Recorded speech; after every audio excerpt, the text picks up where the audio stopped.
Hello and welcome to another episode of Sera Talks, an initiative of Emerging Leaders Foundation Africa, a space where we bring people who cause waves, people who are in the policy spaces to come and just have a conversation on the issues that concern young people. Today with me, I have a very impactful fellow from the hood, Raphael Obonyo.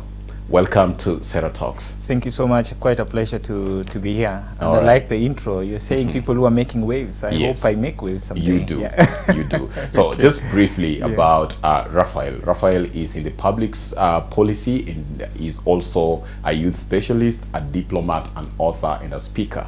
So he's also a multi-award-winning youth advocate at the national, regional, and even in the global space. He is the co-founder of a number of community-based organizations that are youth-led. For example, the Youth Congress, which is a premier youth-led organization in Kenya. So, Raphael, welcome to this conversation. Thank you so very much. But I want to start from here, but because maybe this is probably one thing that people don't know. There's a matatu, Route 25. There are several, but there's this one that has a photo of you, Raila Odinga, and Martin Luther King Jr. Do you deserve to be next to those people? I mean, it's humbling. Yes. I'm not. I don't know if I deserve, but I think for me, it's quite humbling. All right. That other people would consider you worthy of such an honor or categorization, or to be depicted in that way. Yeah. Certainly, I mean, I don't know owners of those matatus. Yeah. I hear there are quite a few on that route. Yeah. But I think it's also attributed or linked to some of my engagements where I grew up, because I grew up in Korogosho, and Korogosho is one of the largest slums in Kenya. And growing up in Korogosho, you know, being a slum, poverty and poverty-related problems. Yes. And you still want to call that place home. Yeah. But because it's a ghetto, you know, people connect it with poverty, crime, insecurity. Sometimes you're not very proud to call it home. So growing up in Korogosho, we thought, what can we do to make this place a place we can all be proud to call home? Generations, our generation and generation that will come after us, when people hear about Korogosho, it won't just be about, you know, crime. It won't just be about poverty. It won't just be about insecurity. It won't just be about luck.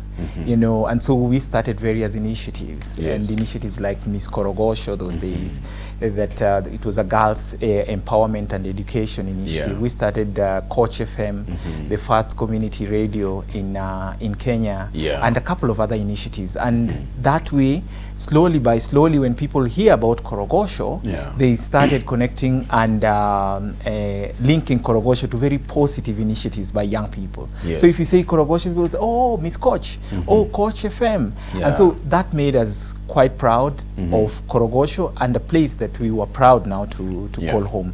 So over the years, of course, we did quite a number of activities and programs, some related to education, some related to other empowerment programs. So I think as a result of that, and based on, of course, other things, I think sometimes people feel that I've made some impact, and maybe that is why sometimes they splash my face on some of those matatus.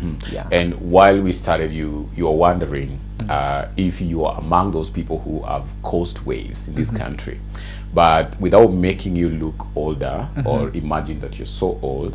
When we were coming up, you can imagine now we've grown to be this old.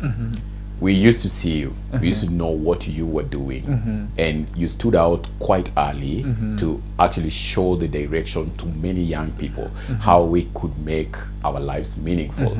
By then we were, we moved from Adare to Baba Dogo, so playing football, trying to know a few things here and there, and then Raphael was a name already. So what's that thing that made you feel like, I belong to this community, and probably I need to start early to, you know, be the agent of change, be a good example.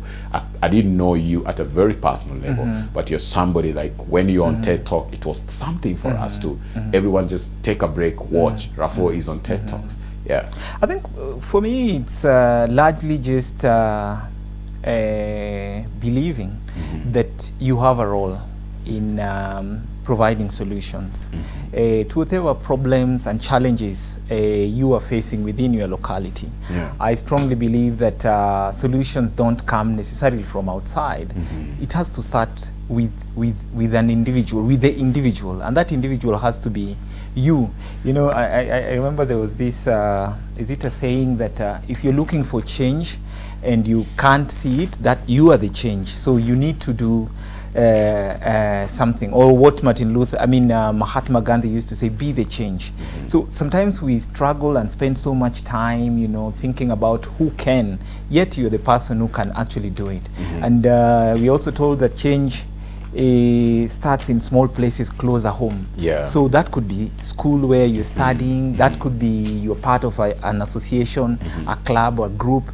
You can make your contribution in that way. And it doesn't have to be anything big. It could be, and we used to say in Korogosho, that don't look for big time resources. Use whatever you have to address whatever challenge you have. And it could be that you're just a good dancer.